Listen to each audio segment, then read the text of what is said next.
real fan of RPGs knows that Expedition 33 Clair Obscur was mocked by dozens of Japanese developed RPGs over the past several decades or so. There are lots of games this year alone that I would say were way better than Expedition 33. But as we all know, Expedition 33 fans don't play RPGs, they don't know anything about them, and to them, Expedition 33 is something new and novel, when in reality, it's old, tired, cliche, and done by dozens of other better games. So today, with the Warios, the post-Christmas season, as we look to the future of RPGs, let us look back and look at a small sampling of video games that are all far superior than this year's Game of the Year. With Nintendo's Pokapia on the horizon, it is time we look back at the glory of the Dragon Quest Builders duology. Both of these games are fantastic takes on the Dragon Quest formula, in which you build castles in order to fend off the evil Dark Lord. The games are absolutely oozing with charm and style and are honestly endlessly replayable. These games have hundreds of hours of content, and I constantly find myself thinking back on them as some of the best games I have played in recent memory. It's remarkable how, even a decade later, Xenoblade Chronicles X remains one of the longest RPGs ever produced. It takes about 600 hours to do everything in this game, and considering the way it's structured, you're going to want to do everything. There's so much to see and do and to experience. The game just kind of far surpasses the likes of lesser RPGs like Cyberpunk 2077 or The Witcher 3 or Skyrim in its sheer size and scope. This is the RPG that kind of cemented Nintendo as the king of open world games. This was kind of the prototype for The Legend of Zelda Breath of the Wild, which of course is now one of the most critically acclaimed games ever made. This was re-released this year with extra content, so now is a very good time to get into this game for the first time, especially since I can pretty much almost guarantee that we are, in the near future, going to get a sequel. So now is a good time to get into. One of the really embarrassing things about Expedition 33 Clair Obscur is how the fans love to hype up this idea of like the action-based combat system as if it's some new original thing, when in actuality, the developers have actually admitted that they straight up ripped the concept from Mario & Luigi. And Mario & Luigi does do it better. Mario & Luigi is the game that Expedition 33 was hyped to be, with intense combat scenarios, a great story, and an unforgettable cast of characters. This game really needed a lot more attention and was my game of the year for 2024. Fire Emblem in general is fantastic, but if you're looking to get into the series for the first time, you really don't have a better option on Switch other than Fire Emblem Engage. Now, I would argue Fire Emblem Awakening is better, and if you can get a hold of that one is definitely one of the best games ever made. But this is a very, very good alternative that introduces you to the setting, to the general idea, to the wider world of characters, while still being a very dedicated, hardcore strategy RPG in its own right. A lot of people love to say this game has a bad story or doesn't do a lot with its characters, but I would argue this is a very good entry-level game for younger fans, and I think that's what the developers intended. So if you've never played this series before, this is a very good opportunity to try. For hardcore JRPG fans, you have to play Dragon Quest.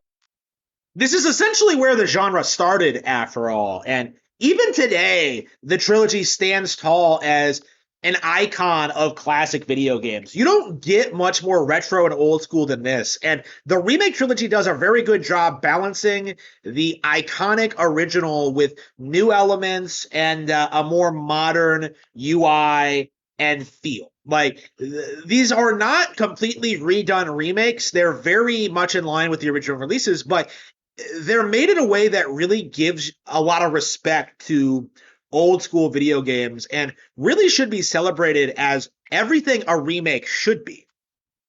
If you're interested in RPGs, this is a mandatory playthrough. If you're interested in a more modern Dragon Quest game, though, you have a couple of different options. You have, of course, Dragon Quest Monsters, The Dark Prince, and you have the iconic, legendary, one of the best RPGs of the generation, Dragon Quest XI. Both of these games are absolute killer and should be acknowledged as some of the best games that have come out in recent years. Dragon Quest XI in particular made my top 10 games on Nintendo Switch list. So that just goes to show you just how good these games actually.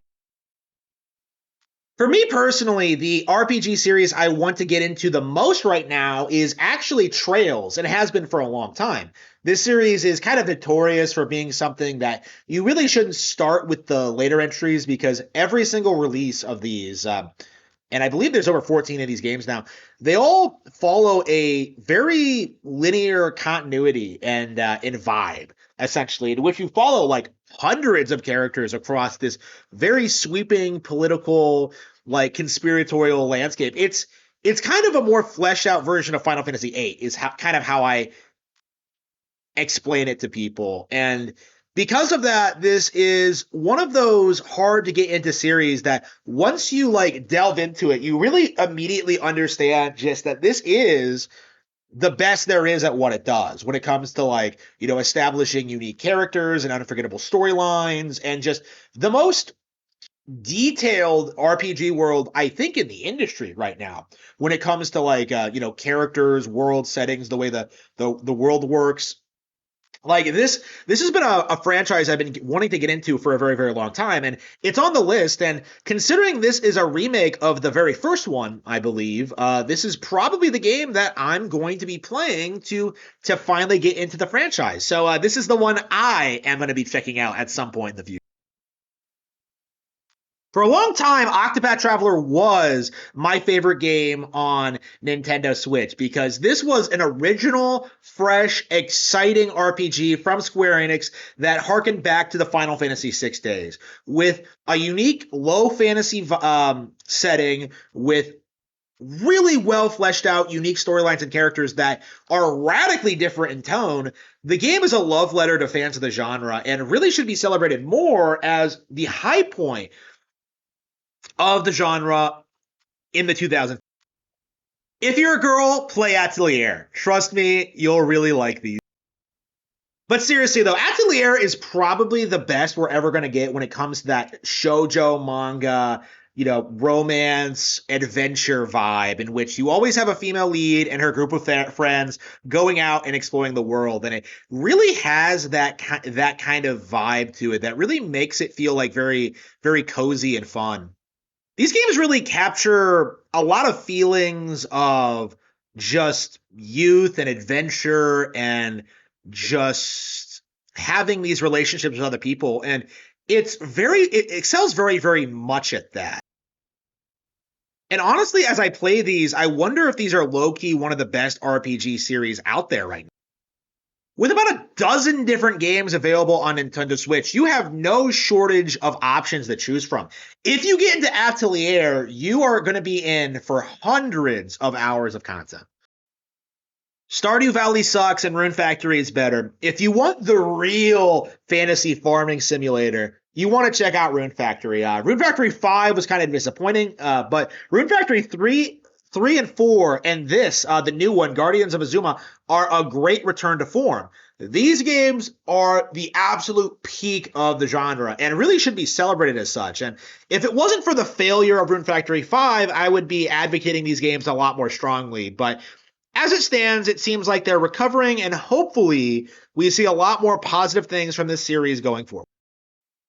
The really fine thing about RPGs is that sometimes they can be radically different than what you would expect. We typically associate the RPG genre with fantasy and maybe elements of sci-fi, but in actuality, they could be anything. And this is a really good example where this is a middle school drama about middle schoolers forming a football team at at their middle school where they've banned the sport due to issues they've had in the past 5 years. So essentially what it is it's kind of this melodramatic anime-esque story in which these characters meet up, become friends, and form this football club. And it has this very elaborate recruitment system and like all these different characters and all these very interesting mechanics. Like playing this, getting into this series has been a very interesting experience for me, and it very well may be one of the best level 5 games I've ever played. So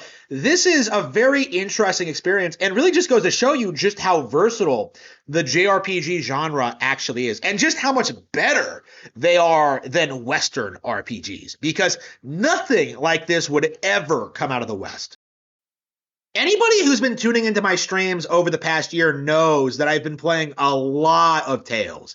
I've gotten through Tales of Vesperia, I've gotten through Symphonia, and now I'm working through Graces and have plans to get through Xillia and Berseria as well. Right now, this is probably my favorite RPG franchise because I really love the character writing and the tone and the settings and just the crazy anime-esque rules. There are things you can complain about with this franchise. I don't think the combat system is the best, and I do kind of hate how they just introduce like plot elements out of nowhere and just kind of, things just kind of happen in Tales. But on the other hand, it really gives you this like fresh, exciting, kind of unique take on the RPG formula, because it's not just a rehash of Dragon Quest or Final Fantasy. It's Namco's own unique twist on the formula, and I think that really gives them a lot of leeway in establishing their own unique personality and brand. It's very interesting seeing the overarching similarities between these games, but also seeing how different they are too, because they do have different plots, they do have different settings, they do have different sets of characters. It's kind of remarkable how creative these teams can be when it comes to creating these experiences. And I am very, very excited at seeing at what Xillia and Berseria have to offer when I get around to playing those. Okay. Bunch of bitter.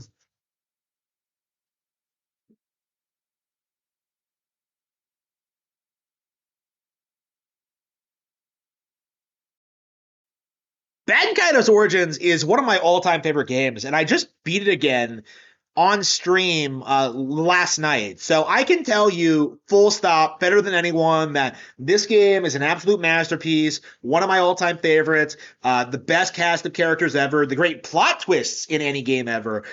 This is a very well-realized, fully fleshed-out RPG, which I think even surpasses Xenoblade, which was Monolith's next project after this. This thing was phenomenal. And if you haven't played this game, please go out and play it on Nintendo Switch. Although there's no denying that Rune Factory is better, Fantasy Life does have its own unique vibe. I think it's a lot more simple. I think it's something that like more casual players can get into or kids can get into. Like this is something that really is, I think, an entry-level life sim game. It's something that really introduces people to the concepts without being overbearing and too complicated. And although this game does have a ton of problems, the pacing, the story, the character writing, some of the weird mechanics that make no sense. I remember struggling with the final boss in a certain aspect because you have to go like backtrack through an area you barely explored. Like, there are definitely problems with this game, but as a whole, it's genuinely enjoyable, and I think still far beyond anything that Expedition 33 has ever. Okay, Final Fantasy Tactics was re-released this year for Nintendo Switch, and in spite of being a 25-year-old RPG from the PlayStation era, it's still a far more compelling, engaging story than Expedition 33. Now, I would argue the strategy aspects aren't nearly as good as something like Fire Emblem. I feel like the game is way too padded, it's way too grindy. I feel like they don't do all that much with some of the characters. There are things that feel like they could have done a little bit better, but as a whole, this is an absolute classic and something that every fan of the genre should experience. So there you have it. Like the simple fact of the matter is there are dozens of games on Nintendo Switch that are way better than Expedition 33 or Baldur's Gate 3 or Elden Dingaling or any of these other like random Western RPGs that people try and throw at you and try and say is just just the game of the year contender. Like, this keeps happening, and it really needs to stop. Okay. Anybody who has played any of the games I've just mentioned would acknowledge that, yes, they are all better than Expedition 33. Expedition 33 does do absolutely nothing new or original or exciting.